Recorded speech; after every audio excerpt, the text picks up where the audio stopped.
আমার একটা হৃৎপিণ্ড, সেটাই আল্লাহ নিয়ে গেছে। পরশুদিন বলছে, বাবা আমার একটা বরখা কিনে দাও।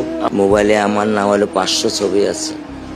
আমি এখনো সাহস পাইনি আমার মেয়ের একটা ছবি বের করে দেখতে। আমার সেই সাহস নাই। আমি সেই সাহস হারাই ফেলছি। আমার স্যান্ডেলটা দেখেন 3 বছর পুরাতন ছেঁড়া, কিন্তু আমি আমার স্যান্ডেলটা পাল্টাই না, সেলাই করে নেই। কিন্তু আমার বাচ্চাদেরকে আমি কষ্ট পেতে দেই না। শুধু একবার বলছে, বাবা লেচে খাবো।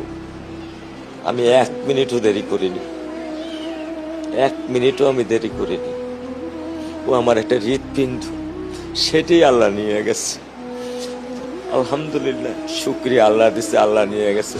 আমার কোনো কষ্ট নেই। আমি তো চাইলে পারতাম না। অনেক দম্পতি আছে যাদের সন্তান নেই, আল্লাহ দিছে, আল্লাহ নিয়ে গেছে। আমি আলহামদুলিল্লাহ করি আল্লাহ গেছে। আমার কোনো কষ্ট নেই, আমার কোনো কষ্ট নেই। ঠিক আছে, গরমের মধ্যে তো একটু